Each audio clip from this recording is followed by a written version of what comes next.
Assalamualaikum warahmatullahi wabarakatuh. Semangat pagi Bapak Ibu guru hebat.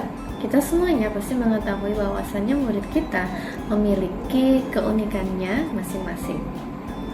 Murid kita memiliki karakteristik yang beragam dengan keunikan, kekuatan, dan kebutuhan belajar yang berbeda. Tentunya hal tersebut perlu direspon dengan tepat agar tidak terjadi kesenjangan belajar atau istilahnya learning gap.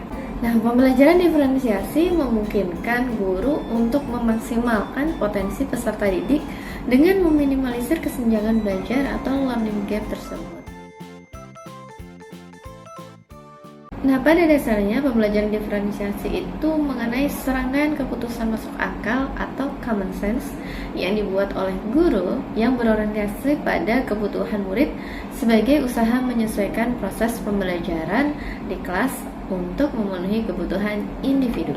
Nah, keputusan-keputusan itu mengenai 5 hal. Yang pertama, kurikulum yang memiliki tujuan pembelajaran yang didefinisikan secara jelas.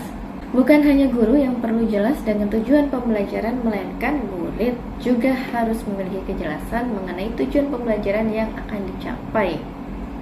Kemudian yang kedua, bagaimana menanggapi atau merespon kebutuhan belajar muridnya. Hal ini mengenai bagaimana guru akan menyesuaikan rencana pembelajaran yang dapat memenuhi kebutuhan belajar murid. Kemudian yang ketiga, bagaimana guru menciptakan lingkungan belajar yang mengundang murid untuk belajar dan bekerja keras untuk mencapai tujuan belajar yang tinggi. Di sini guru memastikan bahwasannya setiap murid di kelasnya akan selalu mendapat dukungan yang sama sepanjang proses belajar yang dilalui oleh murid. Kemudian yang keempat, mengenai manajemen kelas yang efektif. Sehingga walaupun kegiatannya berbeda, tetapi kelas dapat berjalan secara efektif. Kemudian yang kelima atau yang terakhir itu ada penilaian berkelanjutan. Keputusan ini mengenai bagaimana guru menggunakan informasi yang didapatkan dari proses penilaian formatif yang telah dilakukan untuk dapat menentukan murid mana yang masih tinggal atau sebaliknya. Sehingga pembelajaran berdiferensiasi haruslah berakar pada pemenuhan kebutuhan belajar murid dan bagaimana guru dapat merespon kebutuhan belajar murid tersebut. Adapun 3 macam kebutuhan belajar murid yang perlu diperhatikan oleh guru.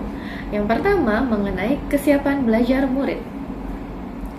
Hal ini mengenai kapasitas untuk mempelajari materi, konsep, atau keterampilan baru yang dimiliki oleh murid.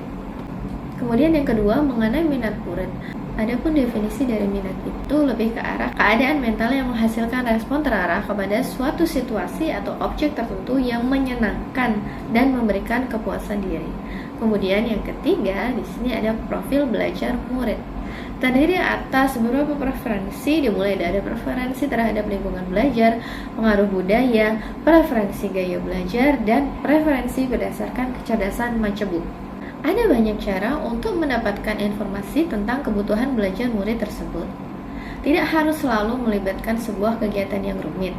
Guru yang memperhatikan dengan seksama hasil dari penilaian formatif, perilaku murid, refleksi murid, dan terbiasa mendengarkan murid-murid, biasanya akan lebih mudah untuk mengetahui kebutuhan belajar muridnya.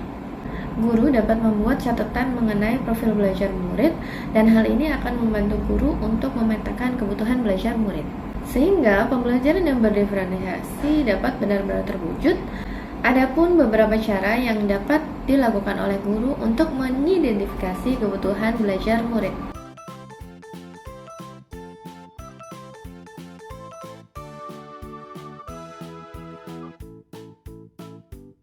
Secara umum ada 3 macam ragam diferensiasi. Yang pertama konten, yang kedua proses, dan yang ketiga produk. Untuk diferensiasi konten biasanya mengarah pada apa yang akan diajarkan oleh guru di kelas atau apa yang akan dipelajari oleh murid.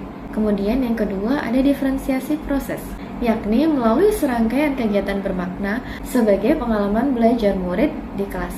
yang tidak berkorelasi dengan apa yang sedang dipelajarinya, dan kegiatan ini tidak diberi penilaian kuantitatif berupa angka, melainkan penilaian kualitatif yang berupa catatan-catatan umpan balik mengenai sikap, pengetahuan, dan keterampilan yang masih kurang dan perlu diperbaiki atau ditingkatkan oleh murid. Kemudian yang ketiga, ada diferensiasi produk, yakni berupa hasil akhir dari pembelajaran untuk menunjukkan kemampuan, pengetahuan, keterampilan, dan pemahaman murid setelah menyelesaikan satu unit pelajaran atau bahkan setelah membahas materi pelajaran selama satu semester. Apa kaitannya modul diferensiasi pembelajaran dengan modul-modul sebelumnya? Hal pertama yang mendasari itu mengenai pemikiran dari Ki Hajar Dewantara, bahwasannya pendidikan seyogyanya adalah upaya sadar untuk menemukan manusia-manusia yang merdeka dan menuntun segala kodrat yang ada pada anak-anak agar mereka dapat mencapai keselamatan dan kebahagiaan yang setinggi-tingginya, baik sebagai individu maupun sebagai anggota masyarakat, dengan memperhatikan kodrat alam atau minat dan bakat murid dan kodrat zaman, yaitu mengenai perubahan zaman yang akan terus berubah, disertai dengan landasan asas trikonnya, yakni continue, convergent, dan concentris.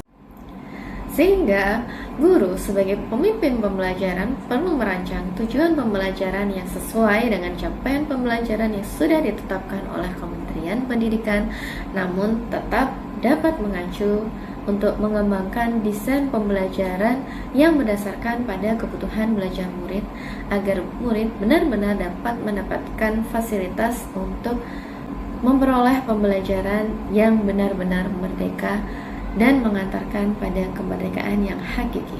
Nah, itu tadi koneksi materi dari modul 2.1. Kurang lebihnya saya mohon maaf. Saya pamit undur diri. Wassalamualaikum warahmatullahi wabarakatuh.